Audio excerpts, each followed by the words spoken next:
right, Mr. Teleferro TV, again, draft day coverage, NBA coverage. We're going to be doing this for a couple weeks. Again, free agency is coming up in a couple weeks.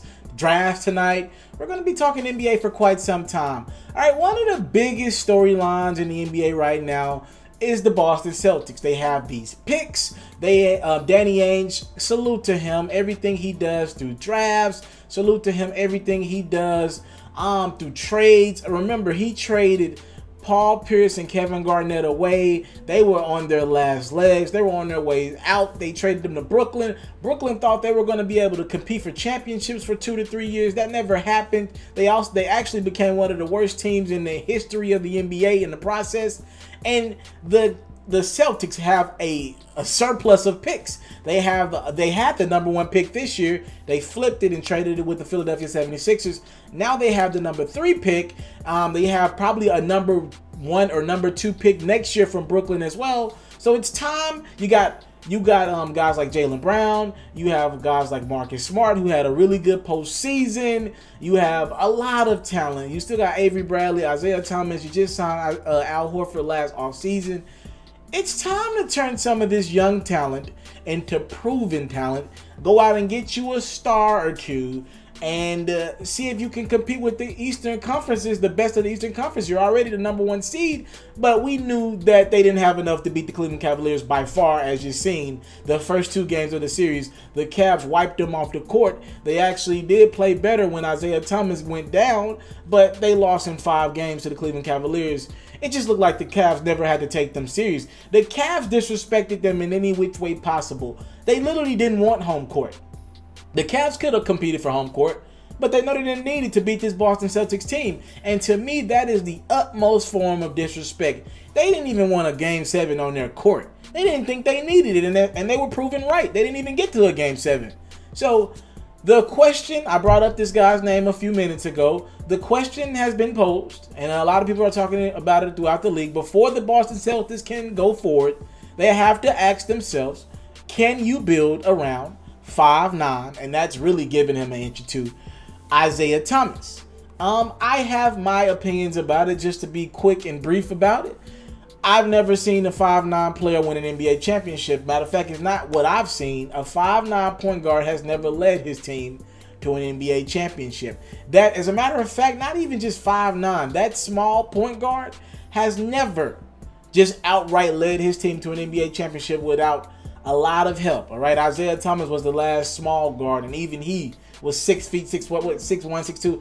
He was taller than 5'9". Like, let's put it like that. All right, so I don't know if you can build around the guy. I mean, it's a great story, I think, and God rest the dad and his sister. I think that added to make this an even more impeccable season. He was an MVP candidate. He's probably going to finish 4th when the MVP votes come out next week. Look, it was a great story, but I think it's time to really think, what can we do to trade some of these assets and turn them into proven commodities? You're talking about an Isaiah Thomas. He's a guy that you could trade maybe and go after Paul George. There's one great thing about Isaiah Thomas is he hasn't gotten paid yet. So you have him making only about $5-6 million a year. You could maybe trade him. He has another year on his deal after next year. You maybe could trade him, and a team doesn't have to feel like they have a long-term commitment to him. He's what, 28, 29? You can get the next couple best years of his career out of him, squeeze that lemon a little bit more, and then make a decision on if you want to give this brother a max contract or not. As a matter of fact, he has 1 year left on his deal. So I don't think I personally could build around him, but I don't know what else is better out there. To me, if I was the Boston Celtics, I would have never gave up Lonzo Ball.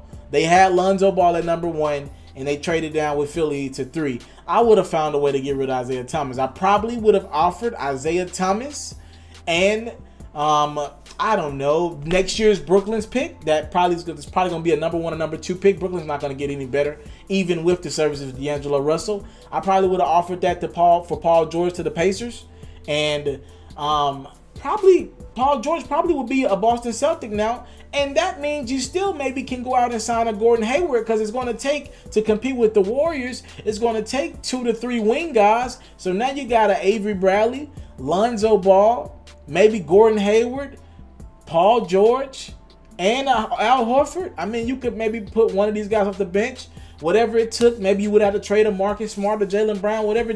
Right now, the Boston Celtics have too many good players, and Isaiah Thomas to me is one of those good players, not a great player. And it's going to take great players to beat LeBron James and the Cleveland Cavaliers, let alone what it's going to take to get past the Warriors. We ain't even got that far yet. It's going to take multiple great players. You see what they just did to the Cavs.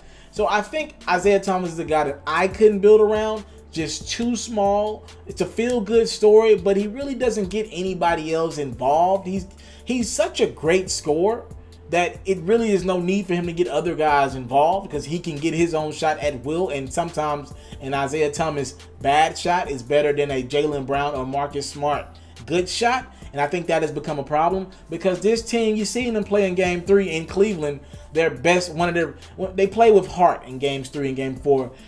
They were able to swing the basketball. The ball was hot. Nobody kept the ball for like 8 or 9 seconds of the shot clock. And I think I'd rather go the route of getting a guy like Lonzo Ball in there to pass them the ball. But I mean, hey, we're past that point now. They traded the pick.